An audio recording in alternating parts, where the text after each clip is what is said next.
તમારી આગળ જે આ શાસ્ત્ર અભ્યાસ વાંચવામાં, શાસ્ત્ર પાઠ વાંચવામાં આવે તો લુકની લખેલી સુવાર્તા એનો પહેલો અધ્યાય અને 26 થી 38મી કલમ.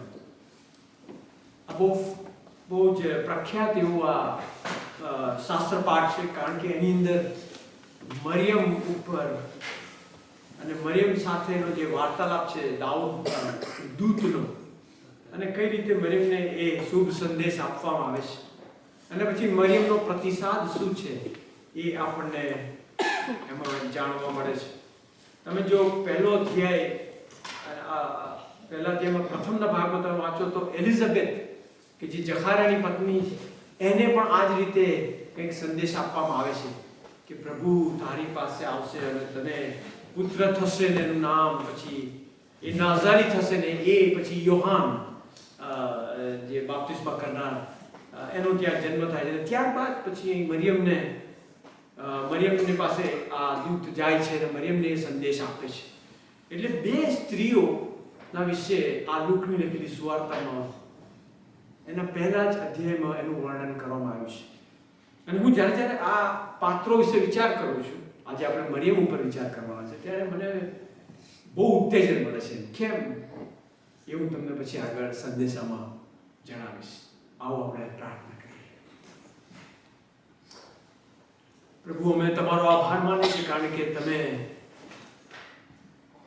જગતના જ્ઞાનીઓને શરમાવવા માટે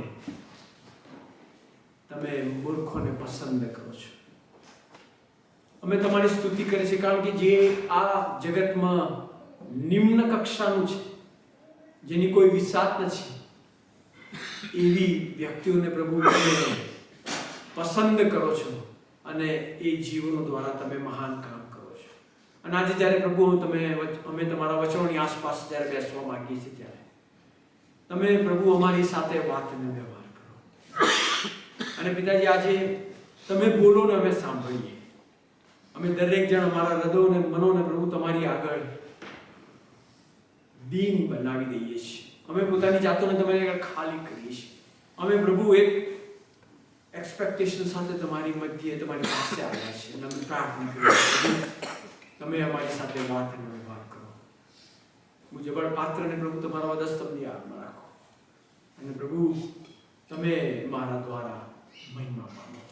પ્રભુ ઈશ્વરના નામમાં માંગીએ છીએ, માટે સાંભળો અને સ્વીકાર કરવા. આમેન. અમારી પાસે બાઇબલ હોય તો તમે ખુલ્લું રાખજો, કારણ કે આપણે થોડો કોન્ટેક્સ્ચ્યુઅલ સ્ટડી પણ કરીશું, એના સંદર્ભનો અભ્યાસ કરીશું, કારણ કે ક્યાં એનાથી આપણને વધારે શીખવા મળશે કે પ્રભુ કઈ રીતે કેવી પ્રકારના લોકોનો પસંદ કરે છે અને એમનો ઉપયોગ કરે છે.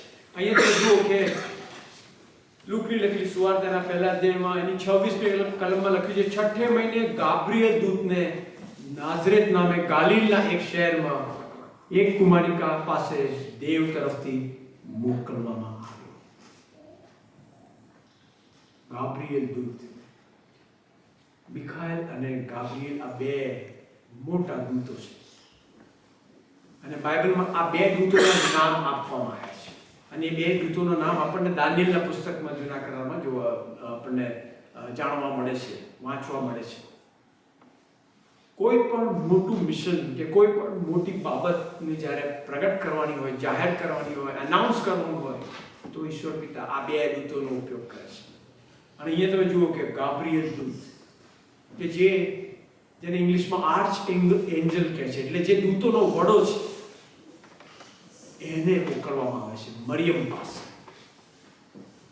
કે છે કે 6ઠે મહિને ગાબ્રિએલ દૂતને નાઝરેત નામે ગાલિલના એક શહેરમાં એક કુમારિકા પાસે દેવ તરફથી મોકલવામાં આવ્યું. આ દૂત પોતાની રીતે આવતો નથી. એ દૂત એને દેવ તરફથી મોકલવામાં આવે છે. કોની પાસે? તો કે છે કે એક કુમારિકા પાસે, મરિયમ પાસે એને મોકલવામાં આવે છે. અને ક્યાં મોકલવામાં આવે છે? તો કે છે કે નાઝરેત નામના ગામમાં. હવે જો તમે અભ્યાસ કર્યો હોય તો નાઝરેત એક બહુ નાનું ગામ છે. એ નાઝરેત ગામની કોઈ વિસાત નથી, એક નાનું ગામ હતું.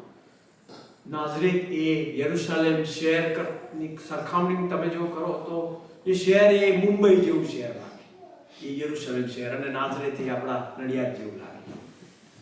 એટલે કહેવાનો મતલબ કે બહુ જ નાનું એક ગામ છે. અને એ ગામની અંદર આ જે દૂતોનો જે વડો છે, આર્ચ એન્જલ છે, એને દેવ તરફથી એક કુમારિકા પાસે મોકલવામાં આવે છે. હવે આ લુક જે છે એ એક વિદેશી શિષ્ય હતો પ્રભુ ઈસુનો, એ જેન્ટાઇલ ડિસાઇપલ હતો અને એ પોતે વૈદ હતો. એટલે એણે લુકની લખેલી સુવાર્તા અને પ્રેરિતોની કૃત્ય બે એણે નવા કરારમાં 2 પુસ્તકો એણે લખ્યા છે અને બંને બાયોગ્રાફીના ફોર્મમાં લખ્યું. અને કારણ કે મેડિકલ ડોક્ટર હતો એટલે એનું ડિટેલિંગ બહુ હોય છે. તમે જો એનો અભ્યાસ કરો તો બહુ ડિટેલમાં એ દરેક બાબતનું વર્ણન કરે છે. કારણ કે ડોક્ટરો જે હોય છે, મેડિકલ જે આપણે વૈદ્યકીય ક્ષેત્રે જે લોકો સેવાઓ આપે છે, તમે વધારે ડિટેલમાં તમે જાઓ છો. અને અહીંયા પણ આ લુક બહુ જ ઝીણવટભરી માહિતી આપે છે અને કહે છે કે નાઝરેત જે ગામ છે ત્યાં દૂતને મોકલવામાં આવ્યો. હવે નાઝરેત બહુ નાનું ગામ હતું. એનું વર્ણન તો આગળ જે નાથનાએલ છે એ પણ કહે છે. જ્યારે એને કહેવામાં આવ્યું કે ભાઈ પ્રભુ ઈસુ એ નાઝરેતના છે, ત્યારે એ પોતે યોહાનની લખેલી સુવાર્તાનો પહેલો અધ્યાય 46મી કલમમાં કહે છે કે શું નાઝરેતમાંથી કંઈ સારું નીકળી શકે? નાથનાએલ પણ એવું એક સરકાસ્ટિક વ્યંગાત્મક એવી ટીકા ટિપ્પણી આ નાઝરેતના ગામ માટે કરે છે. એટલે કહેવાનો મતલબ કે આ બહુ જ નાનું ગામ છે, પણ એ નાના ગામને ઈશ્વરે પસંદ કર્યું છે અને પોતાનો જે વડો દૂત છે, આર્ચ એન્જલ છે, એને ત્યાં મોકલવામાં આવે છે એક સંદેશ સાથે એક કુમારિકા પાસે. હવે આપણે મરિયમ વિશે વિચાર કરીએ. મરિયમ વિશે બહુ લખવામાં એટલું આવ્યું નથી. એનું હિસ્ટ્રી શું હતું, પણ કહે છે કે એક કુમારિકા હતી અને જે પ્રભુના જે શાસ્ત્રના અભ્યાસીઓ છે, થિયોલોજિયન છે, એ લોકો એમ કહે છે કે she was a teenage girl, એક કિશોરી હતી. એટલે અંડર 16, 13 થી 16 ની વચ્ચેની એની ઉંમર હતી. હવે જસ્ટ કલ્પના કરો કે 13 થી 16 વર્ષની ઉંમરની એક આપણે છોકરી કહીએ ને, આપણે કદાચ સ્ત્રી ના કહીએ, અહીંયા આ દેશમાં 18 વર્ષથી ઉપરનાને એડલ્ટ કહે છે, રાઈટ? એક કુમારિકા પાસે કે જે નાની છે, 13 થી 16 વર્ષની છે, એની પાસે દૂતોનો જે વડો છે, આર્ચ એન્જલ જે ગાબ્રિએલ છે, એને દેવ તરફથી મોકલવામાં આવે છે. આ એવો સમાજ છે, યહૂદી સમાજ, કે જ્યાં સ્ત્રીઓની ગણના બહુ નિમ્ન કક્ષાની હતી. સ્ત્રીઓને સેકન્ડ ક્લાસ સિટીઝન તરીકે એ યહૂદી સમયોમાં એમને ગણવામાં આવતા હતા. અને એમાં પણ જે કુમારિકાઓ હોય, જે નાના જે કિશોર કે કિશોરી હોય, એમની સમાજમાં કોઈ ગણના ના હોય, એમનો કોઈ અવાજ ના હોય, એમનો કોઈ સે ના હોય. અને જો તમે વધારે અભ્યાસ કર્યો હોય તો સ્ત્રીઓ એ ઇવન જે મંદિર છે એ મંદિરમાં પણ તેઓ બેસી ના શકે. એમના માટે સાઈડમાં બેસવાની વ્યવસ્થા કરવામાં આવે, ખાલી પુરુષો જ આગળ જઈ શકે અને એવા સમાજને, એવા સમયની અંદર ઈશ્વર પિતા એ નાઝરેત ગામમાં એક કુમારિકા પાસે પોતાના દૂતને મોકલે છે. અને આ કુમારિકા એ તો જુવાન છે, એક કિશોરી છે અને એના કુટુંબમાં, એના સમાજમાં કદાચ સ્થાન નહીં હોય, પણ ઈશ્વરની નજરમાં એનું સ્થાન બહુ જ મોટું છે. અને તમે જો કોન્ટ્રાસ્ટ એલિઝાબેથનો, જે પહેલા અધ્યાયમાં જે જખાર અને એલિઝાબેથ વિશે આપણે વાંચી છે, એ ઉંમરલાયક સ્ત્રી હતી કે જે બાળક ના થઈ શકે એ ઉંમર પર પહોંચી ગઈ હતી. અને આ બાજુ મરિયમ એ બહુ જ નાની હતી, અંડર 16 હતી. અને પ્રભુ આ રીતે આ બે સ્ત્રીઓનો ઉપયોગ કરે છે. આ એક કુમારિકા છે કે જેનું લગ્ન થયું નથી અને અહીંયા બાઇબલમાં લખ્યું છે કે એની સગાઈ થઈ હતી. એને એન્ગેજમેન્ટ એના થયા હતા. અને યહૂદી સમાજમાં એન્ગેજમેન્ટ થાય કે જે સગાઈ થાય એ લીગલ ગણાતું હતું. અને એ સગાઈ લગભગ 1 વર્ષ સુધી ચાલે અને પછી વર્ષના અંતે એ સગાઈ પછી લગ્નમાં પરિણમે અને પછી એ લગ્ન થાય. પણ એ સગાઈ જ્યારે થઈ હોય એટલે એઝ ગુડ એઝ મેરેજ, એને લીગલી તમે એને છૂટા ના કરી શકો, તમે સગાઈ તોડી ના શકો, સિવાય કે ડિવોર્સ અથવા ડેથ છૂટા કરે એ સિવાય એ સગાઈ યહૂદી સમાજમાં એને તમે કોલ ઓફ ના કરી શકો, એને તમે છૂટા ના કરી શકો. એવી પરિસ્થિતિમાં આ એક કુમારિકા પોતાના ઘરમાં છે અને ત્યાં ગાબ્રિએલ દૂત એ મરિયમની પાસે જાય છે. અને હવે આપણે આગળ વાંચીએ. ત્યાં દૂત શું કહે છે? દૂતે તેની પાસે આવીને 28મી કલમ, પહેલો અધ્યાય લુકની સુવાર્તા પહેલો અધ્યાયની 28મી કલમ. દૂતે તેની પાસે આવીને કહ્યું કે હે કૃપા પામેલી,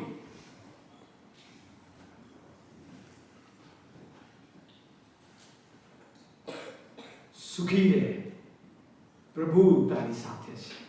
ઇંગ્લિશમાં લખ્યું છે કે હાઈલી ફેવર્ડ, મોસ્ટ ફેવર્ડ, કૃપા પામેલી, તું સુખી રહે, પ્રભુ તારી સાથે છે. તમે વિચાર કરો કે આ એક કુમારિકા પોતાના ઘરમાં બેઠી છે કે જેનું કોઈ સ્થાન નથી એના કુટુંબમાં, એના સમાજમાં અને યહૂદી સંસ્કૃતિમાં. એ બહુ ઇનવિઝિબલ, અદ્રશ્ય એવી વ્યક્તિ છે. એને એના રૂમની અંદર, એના ઘરમાં એ દૂત કે જે આર્ચ એન્જલ છે ગાબ્રિએલ આવીને કહે છે કે હે કૃપા પામેલી, હાઈલી ફેવર્ડ, તું સુખી રહે, પ્રભુ તારી સાથે છે. એટલે આજે બે બાબતો આપણે અહીંયા જોઈએ છીએ. આ મરિયમ કે જે નિમ્ન કક્ષાની વ્યક્તિ છે, એ ઇનસિગ્નિફિકન્ટ છે, એ ઇનવિઝિબલ છે. કદાચ એ ગભરાયેલી હશે. કદાચ જ્યારે દૂત એની પાસે આવ્યો છે ત્યારે અહીંયા આગળ લખ્યું છે કે એ ગભરાઈ, એ ચિંતામાં હશે.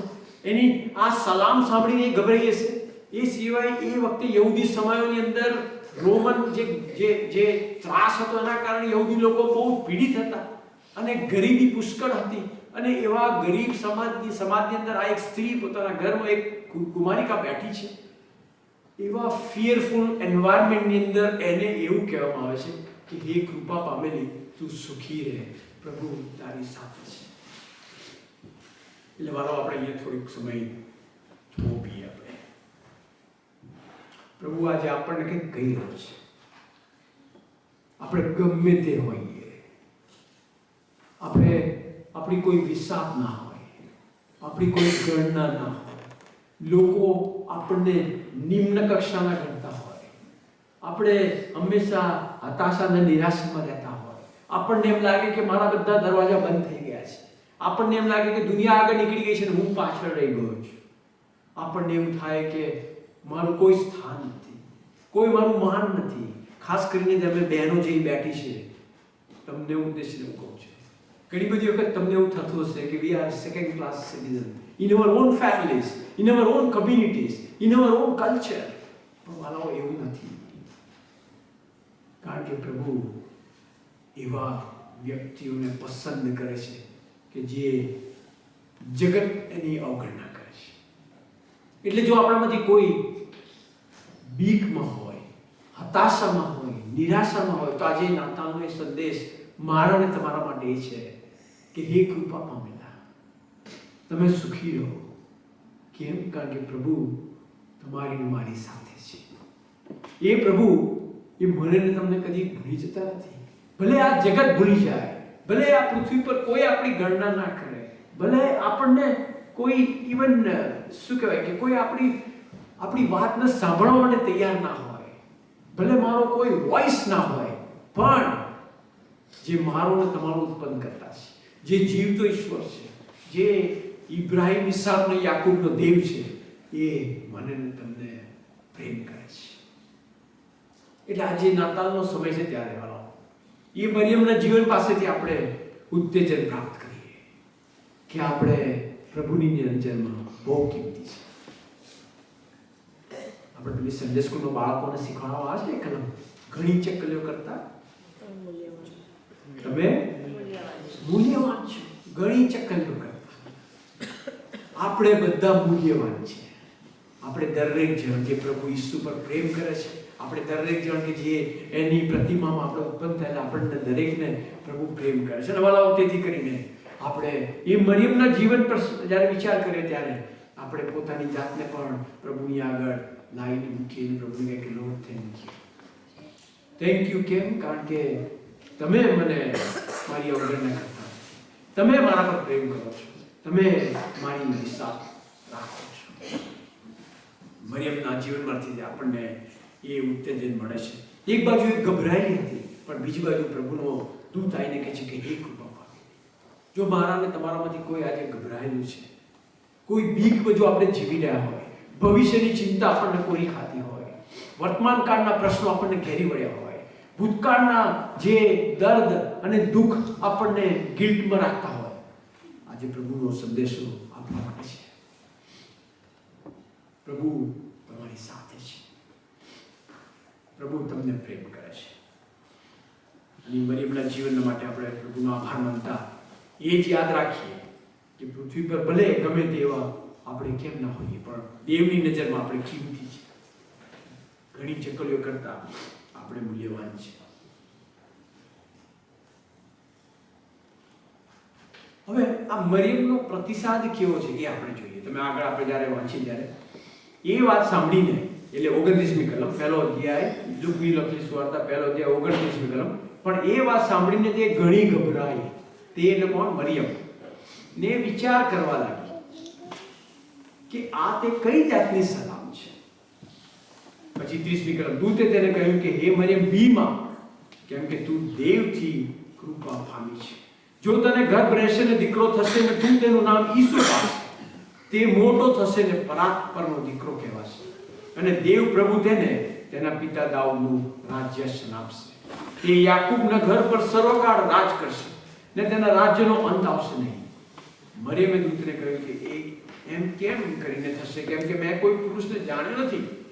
દૂતે તેને ઉત્તર આપ્યો કે પવિત્ર આત્મા તારા પર આવશે ને પરાત્પરનું પરાક્રમ તારા પર આચ્છાદન કરશે, માટે જે તારાથી જન્મશે તે પવિત્ર દેવનો દીકરો કહેવાશે. અને પછી 38મી કલમમાં શું છે? મરિયમે તેને કહ્યું કે જો હું પ્રભુની દાસી છું, તારા કહ્યા પ્રમાણે મને થાવ. ત્યારે દૂત તેની પાસેથી ગયો. આ દૂતની સાથે મરિયમ ઘણી બધી ડિસ્કશન ને વાર્તાલાપ કરે છે, ઘણી બધી ચર્ચાઓ કરે છે. અને મરિયમ પોતાનું જે બીક છે, પોતાના જે મૂંઝવણ છે બધું દૂતની આગળ રજૂ કરે છે. અને આ જે દૂત એક ગાબ્રિએલ દૂત છે, એ શાંતિથી મરિયમને જવાબ આપે છે, એના દરેક પ્રશ્નોનો જવાબ આપે છે. વાલો, મુશ્કેલીને પ્રશ્નો અને તકલીફો આવે ત્યારે પ્રભુની સાથે આપણે વાદ વિવાદ કરીએ, આપણે પ્રભુની આગળ ગુસ્સો ઠાલવીએ, આપણે પ્રભુની આગળ આપણે એમની સાથે ઇન્ટરેક્શન કરીએ. It is okay to talk to the Lord, to express our emotions. કેમ? કારણ કે એ સંગતને ઝંખે છે. ભલે આપણે ગમે તે મૂંઝવણમાંથી પસાર કેમ ના થઈએ, ભલે આપણને પ્રશ્ન કેમ ના, આપણે પ્રભુની આગળ લઈ જઈએ. આપણે પ્રભુને જો સમજણ ના પડતી હોય તો પ્રભુ કેમ મારા જીવનમાં આવું થાય છે? It is okay two express our emotions. કેમ? કારણ કે મારો પ્રભુ એ આપણી પર બહુ અને એ ઝંખે છે કે આપણે એની સાથે વાર્તાલાપ કરીએ. તમે જુઓ, આ ગાબ્રિએલ દૂત કે જે દૂતોનો વડો હતો, જેની પાસે સગળી સત્તા હતી, પણ જ્યારે મરિયમ કે જે કુમારિકા છે, અંડર 16 એક કિશોરી છે, એ જાતના સવાલો કરે છે, જે વેલિડ પ્રશ્નો છે, જે વ્યાજબી સવાલો છે, એ દરેક સવાલોના પ્રભુનો દૂત શાંતિથી જવાબ આપે છે.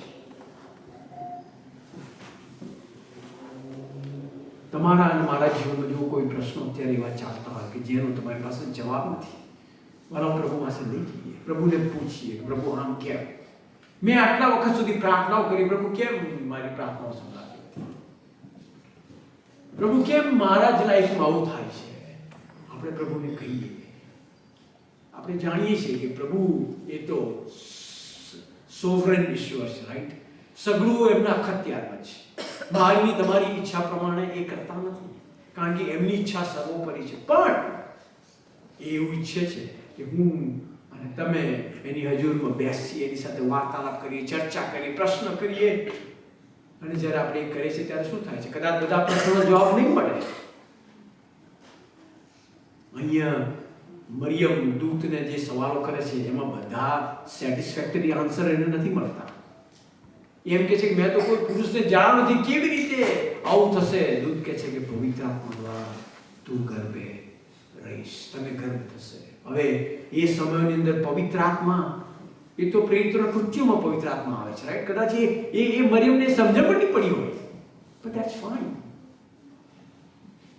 મિત્રો, કદાચ મારા અને તમારા પ્રશ્નોનો જવાબ પ્રભુ ના અથવા આપણને આપે, આપણને સમજણ ના પડે, ધેટ્સ ફાઇન, પણ પ્રભુ એ સાંભળવા માટે તૈયાર છે. વાલાઓ, હતાશ ને નિરાશ થઈને આમ તેમ ના જઈએ, પ્રભુની હજુરમાં જઈએ, પ્રભુની પનાહમાં બેસીએ અને એ આપણું સાંભળશે. અને જ્યારે આપણે એ સાથે વાર્તાલાપ કરીશું ત્યારે શું થશે ખબર છે? આપણને હૃદયમાં શાંતિ થશે. આપણા બધા પ્રશ્નોનો જવાબ નહીં મળે, આપણને દરેક પ્રાર્થનાનો જવાબ નહીં મળે, બટ ધેટ્સ ફાઇન. કેમ? કારણ કે આપણને પ્રભુએ અનુભવ કરાવશે એના પવિત્ર આત્માની મદદથી કે જે મારો તમારો ઈશ્વર છે એ સર્વકાળિક સોવરેન એ ઈશ્વર છે, એના અખત્યારનું બધું છે અને ઇવેન્ચ્યુઅલી બધું આપણા માટે સારું થશે. એકંદરે સગળું હિતકારક થશે. છેલ્લી બાબત અહીંયા જે 38 કલમમાં મરિયમ શું કહે છે? જો હું પ્રભુની દાસ, તારા કયા પ્રમાણે મને, જો હું પ્રભુની દાસ. ઘણી વખતે વિચાર કરું છું કે આ એક ટીનેજ છોકરી છે, રાઈટ, પણ એનામાં કેટલી મેચ્યોરિટી હતી. એ બધા પ્રશ્નો જ્યારે પૂછે છે ને, ગાબ્રિએલ દૂત એને જવાબ આપે છે, પછી છેવટે એ શું કહે છે? ઇટ્સ ફાઇન લોર્ડ, તમારી ઈચ્છા પૂરી થાય, હું તો પ્રભુની દાસી છું. વાલાઓ, આ રિસ્પોન્સ એના કારણે મરિયમ અત્યારે આખી દુનિયામાં જે પ્રભુ ઈસુની માં મરિયમ, કેટલું એમનું મોટું સ્થાન છે. કારણ કે એ કુમારિકાએ એ જ્યારે એમને એ કહેવામાં આવ્યું ત્યારે એમણે એને સ્વીકાર કર્યો, એ પ્રભુની આજ્ઞાનો એને સ્વીકાર કર્યો અને એને આધીન થઈ. જો કે એના માટે બહુ મોટા પ્રશ્નો હતા, કારણ કે આપણને એ સમજણ ના પડે. હજુ પણ જો અત્યારે કોઈ કુમારી સ્ત્રી હોય જેને વર્જિન કહેવામાં આવે, જેનું લગ્ન ના થયું હોય ને એને ગર્ભ થાય, તો આપણે સમજીએ છીએ કે સમાજમાં શું પ્રશ્નો ઉભા થાય, રાઈટ? આપણે એ સમજીએ છીએ અત્યારે 21મી સદીમાં. તો આ તો 2000 વર્ષ પહેલાની વાત છે. એ યહૂદી રૂઢિચુસ્ત ઓર્થોડોક્સ એક કમ્યુનિટી હતી, એ સોસાયટી, એની અંદર એ મરિયમને કેવા પ્રશ્નો થયા હશે? કારણ કે યુસુફ સાથે સગાઈ થવી પડે તો ખાલી એનો ચહેરો ને જોવો, તો એની સાથે રહેતી નથી, એની સાથે એમની સાથે કોઈ શારીરિક સંબંધ નહોતો એને, અને લગ્ન પહેલા એ શક્ય જ ના બને, કારણ કે યહૂદી સમાજમાં લગ્ન પહેલા કોઈ એવા સંબંધો તમે ના કરી શકો, ને તો તમને મરણદંડની સજા. એવી પરિસ્થિતિમાં અહીંયા મરિયમ આવીને હોય છે કે હવે એને ગર્ભ રહેશે, પણ છતાં એ કહે છે કે હું પ્રભુની દાસી છું અને તે ધારી ઈચ્છા પ્રમાણે. વાલાઓ, એ રિસ્પોન્સ આપવો અઘરો છે, પણ જો આપણે પ્રભુ પર પ્રેમ કરીએ છીએ અને પ્રભુને અંગતથી તો ઓળખીએ છીએ, તો પ્રભુ આપણને એ નિર્ણય લેવામાં પ્રભુ સહાય કરે છે. આ મરિયમ પોતાનાથી નહીં કહી શકે, પણ એ કારણ કે પ્રભુના દૂતે કીધું કે પવિત્ર આત્મા તારા પર આચ્છાદન કરશે. અને વાલાઓ, પ્રભુનો પવિત્ર આત્મા આજે પણ માનને અને તમને અવેલેબલ છે. જે કોઈ પ્રભુ ઈસુને પોતાના અંગત તારનાર તરીકે સ્વીકારે છે, જે કોઈ પ્રભુ ઈસુ પર પ્રેમ કરે છે, પોતાના પાપોની માફી પામેલો છે, એ દરેક વ્યક્તિ એમને પ્રભુ પવિત્ર આત્માની ભેટ આપે છે. બાપ્તિસ્મા જે પહેલું છે, જે યોહાનનું બાપ્તિસ્મા એ પાણીથી છે, પણ જે પ્રભુ ઈસુ બાપ્તિસ્મા આપે છે, પવિત્ર આત્માથી બાપ્તિસ્મા આપે છે. વાલાઓ, હું તમને વિનંતી કરું છું કે જો આપણામાંથી કોઈને પવિત્ર આત્માનું બાપ્તિસ્મા ના મળ્યું હોય તો એનો આગ્રહ રાખીએ. પાઉલ પોતે કહે છે કે સૌથી મોટી ગિફ્ટ એ તો કઈ છે? પવિત્ર આત્માની છે. આપણે પવિત્ર આત્માની એ ભેટને માટે પ્રાર્થના કરીએ. કેમ? કારણ કે આપણને અવેલેબલ છે. અને આ મરિયમને એ જ પ્રભુનો આત્મા સહાય કરે છે નિર્ણય લેવાનો. વાલાઓ, આપણા જીવનમાં પણ એવા પ્રશ્નો આવીને ઉભા રહે છે ત્યારે ઘણી બધી વખતે આપણે નાસીપાસ થઈ જઈએ છીએ, પણ પ્રભુ આપણને સહાય કરે છે. અને જેમ મરિયમે કીધું એ પ્રમાણે પ્રભુ આપણને પણ એવો નિર્ણય લેવા માટે મદદ કરે છે કે હું પ્રભુનો દાસ છું, હું પ્રભુની દાસી છું અને પ્રભુ તારી ઈચ્છા. અને જ્યારે મરિયમે એટલું કીધું ત્યારે પછી શું થયું? તમે આગળ જો વાંચશો તો જે મરિયમનું જે સ્તોત્ર છે, મરિયમનું ગીત છે, એ ગજબનું ગીત છે. તમે એની ઉપર આપણે આખું વર્ષ આપણે વિચાર કરી શકીએ એને ઇંગ્લિશમાં મેગ્નિફિકેન્ટ કહે છે. ધ પ્રેઝ સોંગ ઓફ મેરી. એ એના પછી એ જ્યારે એલિઝાબેથ મળવા જાય છે ત્યારે આખું એ ગીત લખેલું છે. પણ એ ક્યારે શક્ય બન્યું? જ્યારે એણે એ પ્રભુના પવિત્ર આત્માથી એ સહાયની મદદથી એણે પોતે નિર્ણય કર્યો કે હા, હું દાસી છું, પ્રભુ તારી ઈચ્છા મારા જીવનમાં પૂરી થાય. અને તેથી કરીને વાલાઓ, આજે જ્યારે આપણે મરિયમના જીવન વિશે વિચાર કરીએ છીએ ત્યારે, અને આ નાતાલની જ્યારે આપણે સમયમાંથી પસાર થઈ રહ્યા છીએ ત્યારે એક બાબત યાદ રાખીએ કે આપણે દરેક જણ પ્રભુની નજરમાં બહુ કિંમતી છે. આપણે દરેક જણ પ્રભુની નજરમાં મૂલ્યવાન છે. આપણે જો અત્યારે હતાશ કે નિરાશ હોઈએ તો પ્રભુમાં આપણે ઉત્તેજન પામીએ. અને બીજી બાબત એ છે કે આપણે દરેક કૃપા પામેલા છીએ. પ્રભુ ઈસુમાં આપણે દરેક જણ કૃપા પામેલા છીએ. પણ એ કૃપાને મારે તમારે સ્વીકારવાની રહી. એ કૃપા અવેલેબલ છે, પણ એ મારે તમારે સ્વીકારવાની રહી. અને છેલ્લી બાબત એ તો એ છે કે મારે તમારે પ્રભુના પવિત્ર આત્માની સહાયથી એ નિર્ણય કરવાનો રહેશે કે આપણે કોના દાસ છે, કોની દાસી છીએ, આપણે કોના સેવક છીએ. ભલો પૃથ્વી પર હું ઘણી બધી વખતે ઘણા બધા મિત્રો સાથે વાતચીત એ જ કરું છું કે આપણે આ પૃથ્વી પર કઈ લેગેસી મૂકીને જવા માંગીએ છીએ. કાલે જો હું ના હોઉં તો લોકો મને કેવી રીતે યાદ કરશે? અને હું જ્યારે ઉપર જાઉં ત્યારે પ્રભુ મને પૂછશે કે તે મારા માટે શું કર્યું.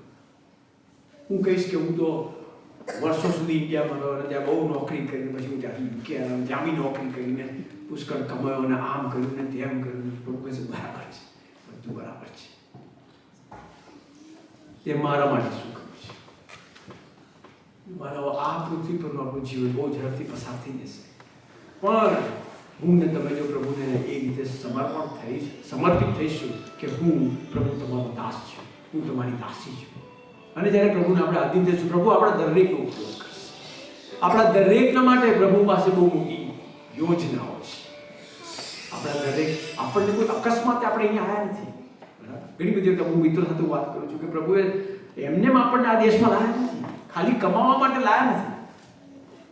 કારણ કે કમાવા તો બધાય કમાય છે, પણ એક ઈરાદા, એક મહાન ઈરાદાઓ સાથે, પ્લાન સાથે, પર્પસ સાથે મને અને તમને પ્રભુ આ દેશમાં લાવ્યા છે. વાળાઓ, એ પર્પસને આપણે શોધી લઈએ. પ્રભુને કહે કે પ્રભુ મને બતાવો તમે શા માટે અહીં આવ્યા છો, મારી જીવનનો તમારો હેતુ શું છે. એ પ્રાર્થના કરીએ અને પ્રભુ આપણને બતાવશે. કેમ? તો જ આપણે દરેક જણ પછી સળગતા જીવનમાં આપણે બનીએ છીએ. એટલે વાલાઓ, મારી એ વિનંતી છે ને કાલાવાલા છે કે તમે દરેક જણ, આપણે બધા જ પ્રભુને જો જીવન ના સોંપ્યું હોય તો જીવન સોંપીએ. પ્રભુના પવિત્ર આત્માનું બાપ્તિસ્મા ના મેળવ્યું હોય તો પ્રભુને પ્રાર્થના કરીએ તો પ્રભુ એ બાપ્તિસ્મા આપશે. અને જો પ્રભુના આધીન ના થયા હોય તો આપણે આધીન થઈ જઈએ. કારણ કે આપણે જાણતા નથી આ પૃથ્વી પર હવે પછી કેટલા દિવસો બાકી રહ્યા છે. હું એવું નથી કહેતો આપણે કમાવું જ જોઈએ, મહેનત કરવી જોઈએ, પુષ્કળ પરિશ્રમ, બધું બરાબર છે, but that is not the end of this life, right? એ અંત નથી. It is means towards greater end. એ આપણને એટલા માટે ઈશ્વર આપે છે કે જેથી કરીને જે મોટો છે, જે મહાન બાબત છે કે જે આપણે એની સુવાર્તા પ્રગટ કરવાની, એની સેવા કરવાની, એનું નામ બીજા જગ્યાએ પ્રગટ કરવાનું, એના માટે પ્રભુએ મને તમને તેડ્યા છે. અને ત્યારે જ્યારે આપણે મેજની સંગતના ભાગીદાર બનીશું ત્યારે મારી એ વિનંતી છે કે આપણે જ્યારે આ મેજની સંગતના ભાગીદાર બને ત્યારે એક નાની પ્રાર્થના સાથે આવીએ કે પ્રભુ, હું તમારો દાસ છું, પ્રભુ હું તમારી દાસી છું, હું તમને આધીન થાઉં છું, તમારી ઈચ્છા મારા જીવનમાં. આપણે આ ટેબલ, આ ઓલ્ટાર પાસે, વેદી પાસે આવીએ ત્યારે એટલી નાની પ્રાર્થના તમે કરજો અને પ્રભુના દૂતો એ સ્વર્ગમાં આનંદ કરશે. અને જો કદાચ જીવન ના સોંપ્યું હોય વાલા, આપણે દર વખતે એથી કહીએ છીએ, પણ એ જરૂરી છે આપણા માટે, કારણ કે એ બિગિનિંગ છે. જો મેં એને તમે જીવન ના સોંપ્યું હોય તો આજે જ આપણા માટે હાલતમાં ચકાર છે. આ વેદી પાસે આવીએ ત્યારે પોતાનું જીવન પ્રભુ ઈશ્વરને સોંપી દઈએ અને પછી કહે કે પ્રભુ, હું આ રહી, તમે મારો ઉપયોગ કરો, તમે મારા જીવનમાં. પ્રભુ આપણને સમજવા માટે સહાય મદદ કરે. આવો આપણે પ્રાર્થના કરીએ.